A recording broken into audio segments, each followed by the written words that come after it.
Hi, I'm Lydia Rackham. You probably know me from lots of books and fan fictions that I have written over the years. But right now, in this series anyway, this series of videos, I'm doing a series on prayers in the Bible. Not prayer, like how to, but um, specific people's prayers and their answers and what we can learn from all of that, although each one in a specific situation. And I am supposed to be doing this. This is what I am supposed to be doing right now. It uh, just struck me yesterday that this is what I'm doing in an act of obedience. And so here we are. And yeah, if you, just a little side note about my books. If you like, kind of exciting fiction of all genres, but you don't want to worry about sex scenes or bad language, you never have to worry about that in any of my books. You can read any of them and not run into anything that makes you go, oh, where's the brain bleach? I need to get rid of that. So anyway, last time I started at the very beginning and the first prayer that was asked and answered was by Cain, the murderer, which we learned a lot about that. It was interesting. And I was going to just go on to the next.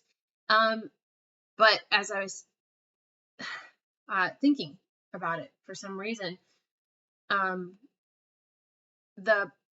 this particular one from the New Testament popped into my head, and I kept thinking about it. And so I decided to do one on this one and kind of the surrounding situation and focus on some things that other people, I've never really heard other people focus on. So what it's going to be is Mary's prayer. And it's not a prayer, it's Mary's conversation dialogue. And I include it, just because I include prayers that ask for clarification, because I think that's an important thing, that you're allowed to ask for clarification. So anyway, so I'm going to read the story. Luke chapter 1. Yeah. They're pretty positive that Luke interviewed Mary. So this is why we have kind of more details about specific things that happened during the birth story, because Mary was there and Luke asked her and she talked about what happened. So it is Luke 1 and verse 26. So it says, in the 6th month, that's according to the Jewish calendar, God sent the angel Gabriel to Nazareth, a town in Galilee, to a virgin pledged to be married to a man named Joseph, a descendant of David. The virgin's name was Mary. The angel went to her and said, "Greetings, you who are highly favored. The Lord is with you." Mary was greatly troubled at his words and wondered what kind of greeting this might be. But the angel said to her, "Do not be afraid, Mary. You have found favor with God. You will be with child and give birth to a son, and you are to give him the name Jesus," which is Yeshua, which is it's actually Joshua. Think about that. "He will be great and will be called the Son of the Most High." Oh, Yeshua means Savior, salvation, by the way. "The Lord God will give him the throne of his father David, and he will reign over the house of Jacob forever. His kingdom will never end." "How will this be?"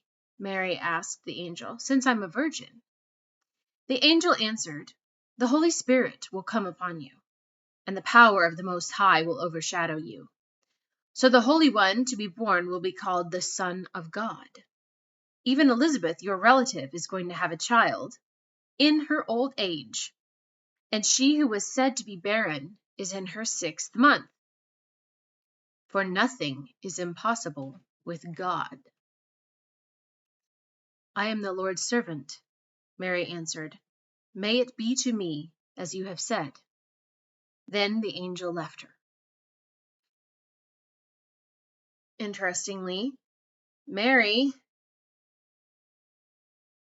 she talks again when she meets Elizabeth, and she does her Mary's song.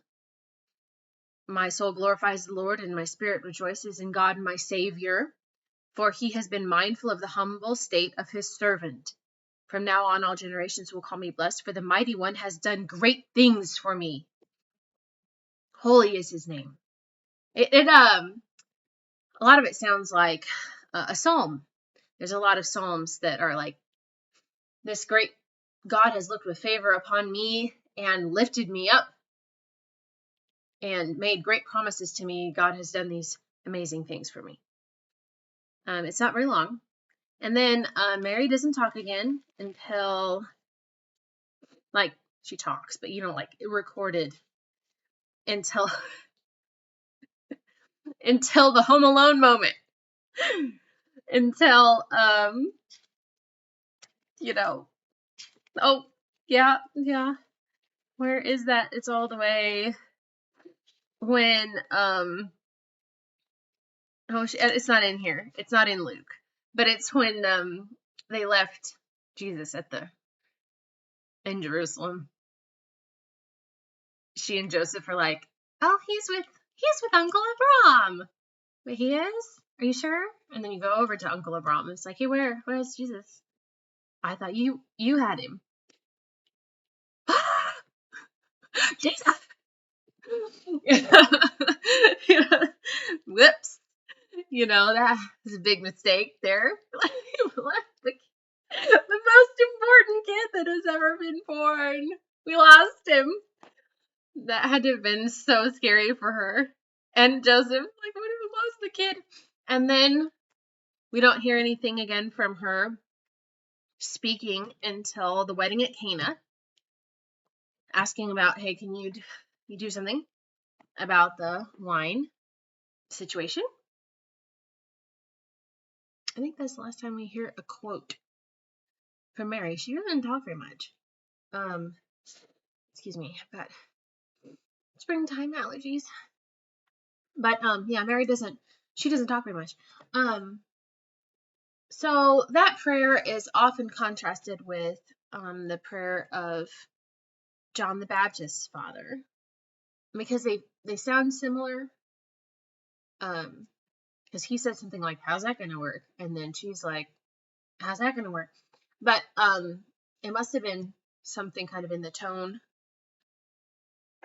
because he said it probably like, "Well, I don't believe that can happen." And Gabriel's like, "Listen, I stand in the presence of God. I know what's going on." I mean, it's kind of like, excuse me. I know what I'm talking about. But Mary was asking about, how is this going to work process-wise? How does that work? Because she knows how babies are made, obviously, because she's engaged. And she's been told how this is going to work. So, and everybody of a certain age knows. And so she just wants to know the process. And Gabriel says, "Well, this is kind of how it's going to work. I mean, it's mysterious still. We don't know really, except for essentially he was saying to her, you don't need a man. This is going to be God is going to do this alone." And different than what's happening with Elizabeth.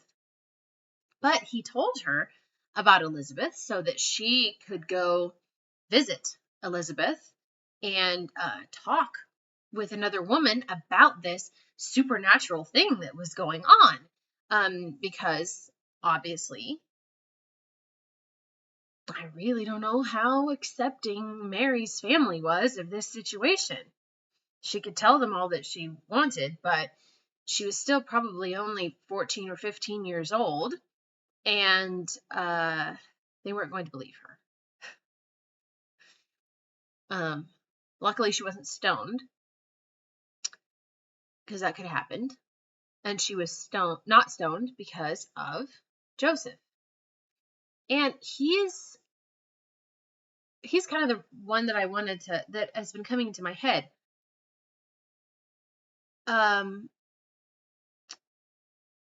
Now, these two people, I would say they were not chosen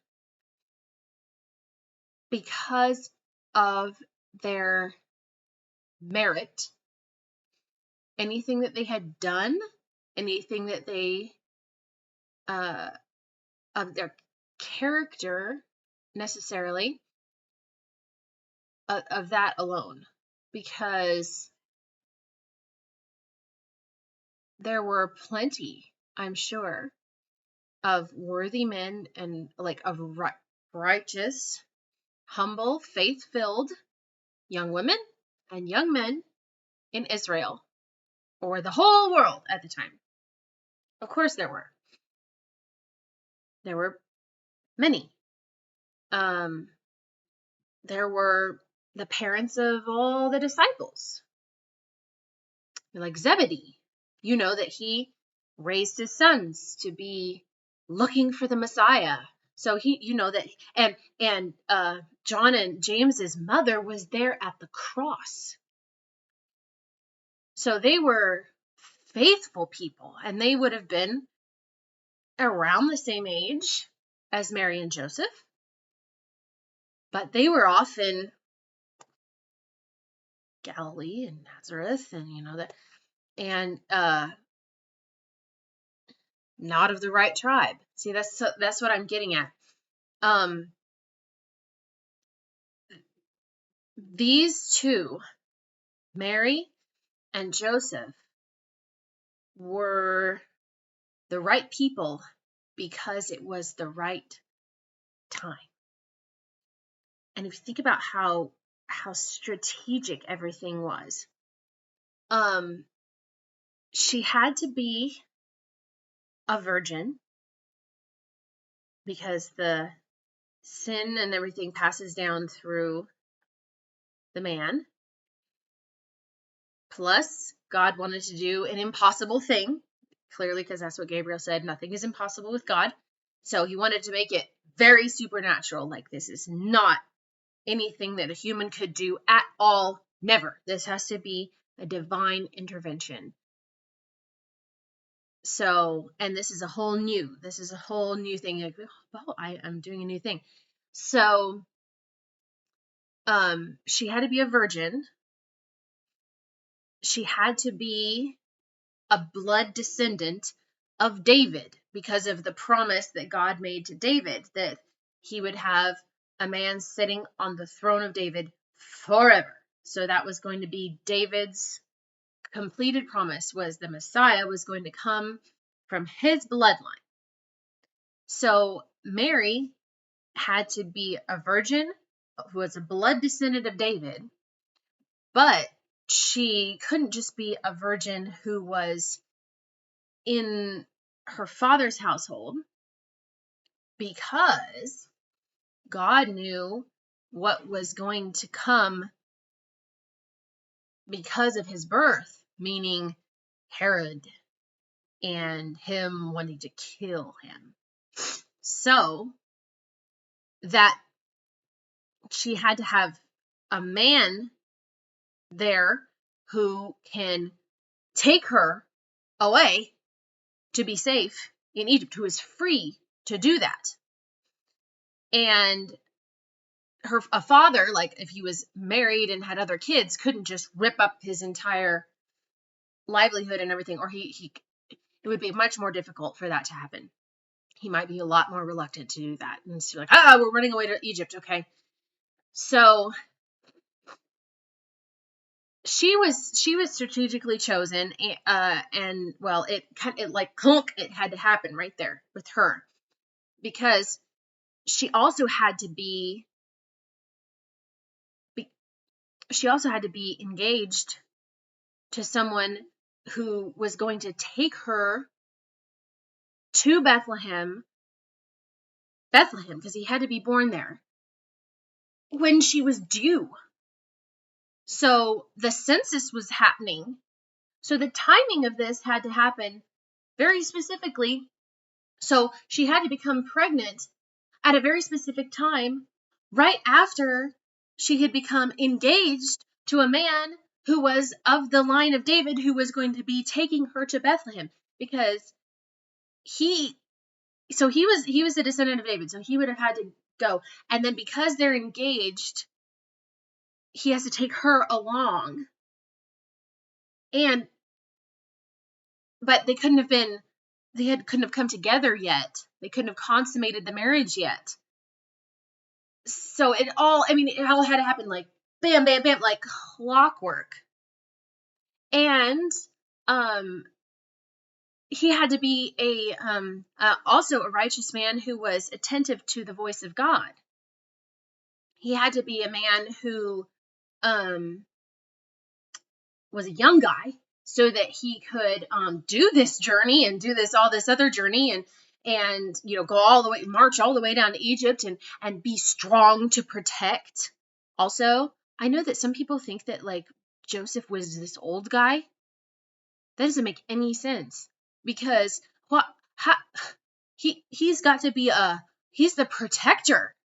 He's the protector of a pregnant woman on the way to Bethlehem, and then beyond that, to Egypt to protect, and then all the way back has to provide. And speaking of provision, if he had been anything else, like a shepherd or a fisherman, good luck with finding work. But guess what he was? He was a carpenter. Everybody needs carpenters. Everybody needs them. They needed to build the house, need them to fix the roof, need them to make a table, need a chair. I didn't really sit on chairs. Anything made of wood, he can do it. Very versatile kind of trade. Can take that on the road. You get your tools, just throw them over your shoulder. You don't have to have a boat. You don't have to have a net. You don't have to have a whole flock of sheep. You don't have to. You don't have to have a vineyard. You don't have to have an olive grove. You don't have to have any of that stuff. You're taking your profession with you. So, there were no other people that it could have been. Like if you eliminate all of these things, like they have to be able to do this, they have to do this, they have to be able to do this, they have to be able to do this. There's no other people, and besides, he couldn't be born into wealth, and he had to be related to Elizabeth and John the Baptist, so that she could go and Mary could go and be with Elizabeth to receive counsel and mentoring, and be under the house of one of the high priests and protected there, because otherwise people would be like, oh, she's an adulteress, we've got to stone her. She had to be there in that protection until she could go back and be protected by Joseph and mentored there and taught by the wife of the priest. So that's pretty much one person, because how many of those priests are there? Not many. And so a relation of that is a virgin, that is engaged to be married, that is a virgin who is of the line of David, who is engaged to someone who is the line of David, who is going to get engaged, but just in the right time of the census, to go to Bethlehem to have Jesus be born right then. And that he had that traveling profession, and that he could go drag her around to Egypt and do all these things. And after the angel talks to Mary, the angel doesn't talk to Mary anymore. The angel talks to Joseph. Joseph, I think, everybody focuses on Mary. Mary. Joseph's the man of action. Mary accepts, which is a good thing. When you say yes to God, when it's scary. Joseph did really scary stuff. I was talking in the other video about having to deliver a baby, like how Adam felt having to help deliver a baby. He's the only one around and he didn't know what's going on. Joseph had to deliver a baby in a stable. And he and his wife hadn't been intimate yet either. So that was, like, here I am. It's like, okay. That just was all very tough. That was hard, I'm sure. He was very brave. And he accepted on faith. Because Mary knew. She knew. Because she had been visited by the angel, heard those words, and then it manifested, and she could feel the baby, and she knew that she was a virgin still. So she knew this. She knew it. Now, Joseph just had to believe. Yeah, he was told by an angel, but there's lots of people who were told things by angels who then were like, I don't think that's... Well, like John the Baptist's dad. So Joseph had to have faith. Like, okay, that angel, my wife was not being unfaithful. I believe that this is what happened, and that this is happening, and that now I have to be protecting her and the baby. And I'm sure he was ridiculed by his friends, his family. Like, how come you don't get rid of this floozy woman that messed around on you, and you need to just get another wife? Just need to start over. It's I'm sure Joseph loved her. So, well, we know that they got along really well because they had 4 more kids, and they are named. No, 4 more sons, and then a couple. We at least 2 girls, because they say aren't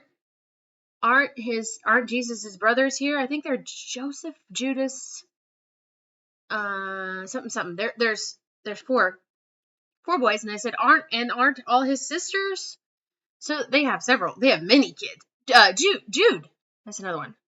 Joseph, Judas, Jude. I can't remember. Simon, I think, is another one.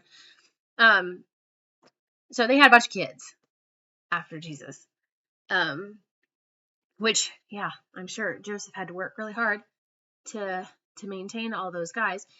James, yeah, he became one of the leaders of the church in Jerusalem.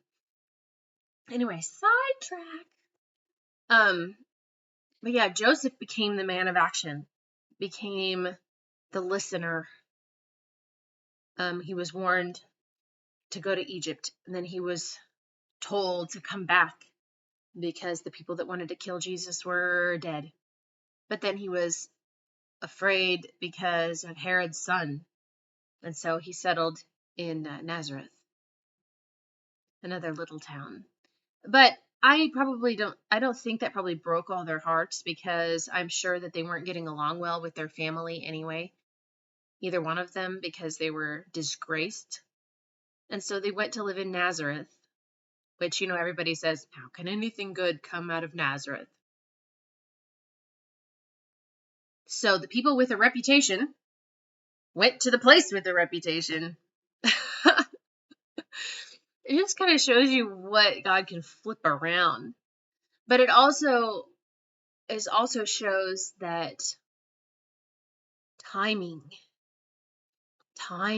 is really important. All of these things came together in concert. Caesar Augustus getting it in his head, I need to take a census of the whole world. Okay, well, what that sets in motion. And then the fact that, when the time that Mary was born, and the time that Joseph was born, and the time that they met, and then the time that they arranged the marriage, and then the time that the angel came, and then the time and before that, when Elizabeth became pregnant, and all of this stuff, and all the other people that had to be in place. Think about all the other people that had to be in place for all of this to unfold.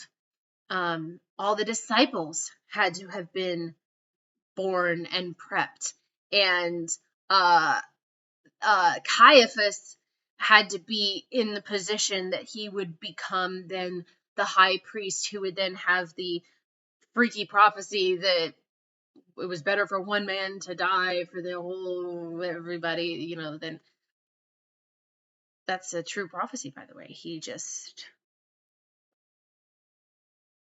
was being used for evil. But think about all these things that had to. So literally, Mary and Joseph were the only two people that this could happen to. God did not look at them and go, well, they're very good. They are perfect people. They have done perfect things, and they have lived perfect lives, so I'm going to bestow upon them the privilege. Each thing was the fulfillment of a promise, because Jesus had to go down to Egypt, because there's that prophecy, out of Egypt I called my son, which is a double thing. I'm calling Israel way back there in the Exodus out of Egypt, and then we called Jesus out of Egypt. So he retraced like Abraham's steps. He was born in Israel, and then Isaac and Jacob, and then they went into Egypt and they came out. It's all this marvelous echo of the Old Testament. So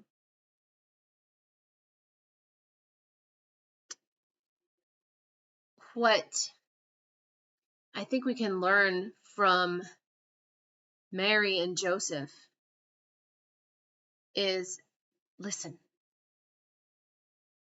We know that Mary was introverted because she said, well, she pondered all these things in her heart.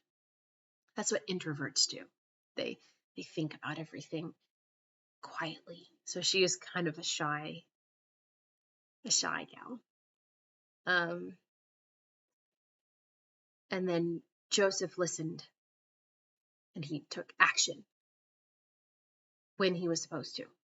He was sensitive, considerate, protective, wise, and I would say that instead of them being chosen because of these characteristics, I would say that God equipped them because of the timing and of what he was planning on doing through them.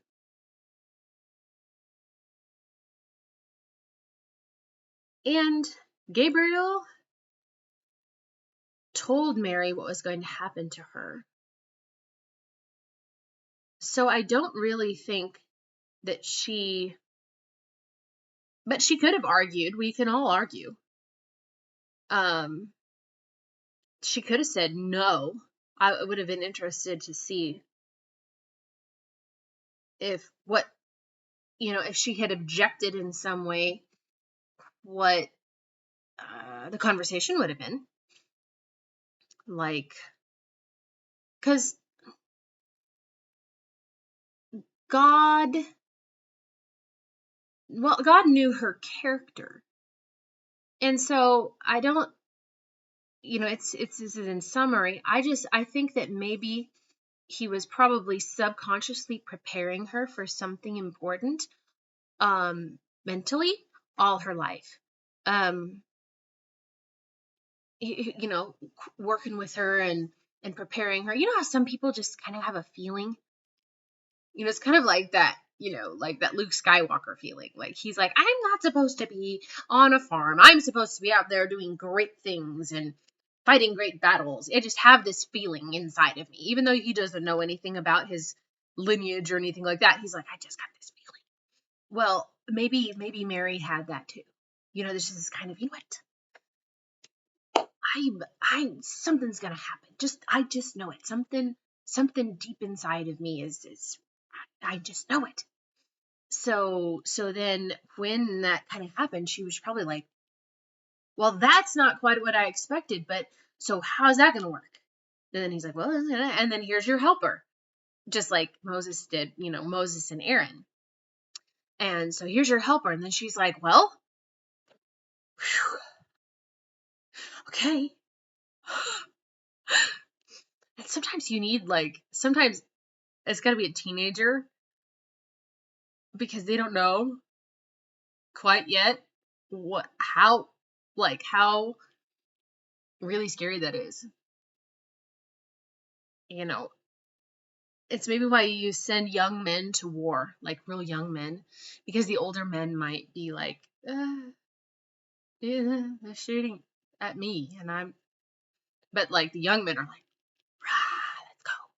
let's go. So, we all feel kind of invincible as teenagers. And I know that Joseph wasn't that much older than her. He had been a little bit older because he needed to feel secure enough to have a wife. So, he had to have a home and a profession. But he couldn't have been too deep, sunk in, like, without being able to be like, well, okay, we can pull up and go somewhere else. Okay, I got this. So anyway, the listening and being sensitive and listening. I think that's what we can learn most from that, is that for us is that God has things set up timing wise, but he also needs you to listen so that you can step in and participate in what he's doing. He always wants you to participate with him in doing these things. And it absolutely required their participation in this. So yeah, just thought I'd get on and talk about that one for a little bit. I thought that was interesting as I was mulling it over. And if you have any more insights, you can sure comment. Discussion is good. Fighting, not good. I'll tell you right now, if I see any fighting in any comments, they're going to go away. It's kind of just like what would happen in the classroom if a teacher sees kids starting to fight in her classroom. It's not going to be tolerated. We can discuss fine, like grown-ups, but no fighting.